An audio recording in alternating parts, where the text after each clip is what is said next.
Every summer, the children of Briarwood waited for the music. A slow, warped version of Pop Goes the Weasel echoed through the neighborhood just before sunset. The tune sounded old and scratchy, like it was coming from a broken music box buried underground. Then came the truck. It was an ancient white ice cream van with rusted sides and faded pictures of smiling cones.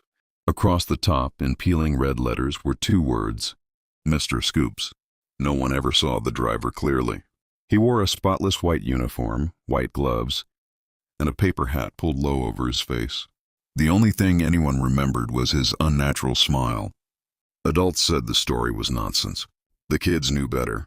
9-year-old Chris first saw Mr. Scoops on the hottest day of July. He ran outside with $2 in his hand.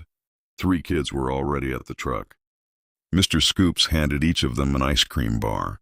When Chris reached the window, he noticed something strange. The other kids had vanished. Not walked away. Vanished. Mr. Scoops leaned closer from the shadows. "Try the special," he whispered, holding out a bright blue popsicle that sparkled like glass. Chris backed away and ran home. That night, he heard the same creepy jingle outside his bedroom window.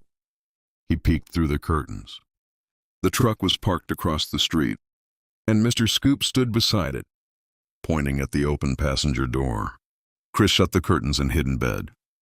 The next afternoon, while walking home from the park, the truck rolled silently beside him. The passenger door swung open. Cold hands grabbed him and pulled him inside. Chris screamed. The inside of the truck was impossible. It stretched into a freezing hallway lined with chains and humming freezers. Several children were tied up with extension cords, their mouths covered with duct tape. Some cried, some stared straight ahead. At the far end stood Mr. Scoops. Without his hat, Chris saw his true face, pale blue skin cracked like old ice. One eye a melting scoop of vanilla, the other a black empty socket. "You'll stay cold forever," he hissed. Chris twisted against the cords until one knot came loose.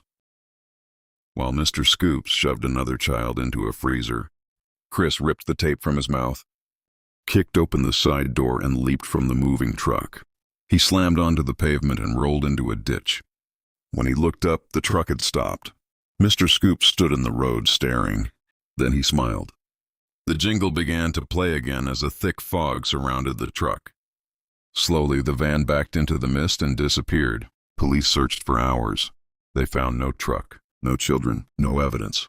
Chris was the only one who remembered. Now grown, he still refuses to buy ice cream from any truck. But on the hottest summer nights, he sometimes hears that familiar warped tune drifting down the street. Pop goes the weasel. And Chris knows Mr. Scoops is still out there, searching for his next customer.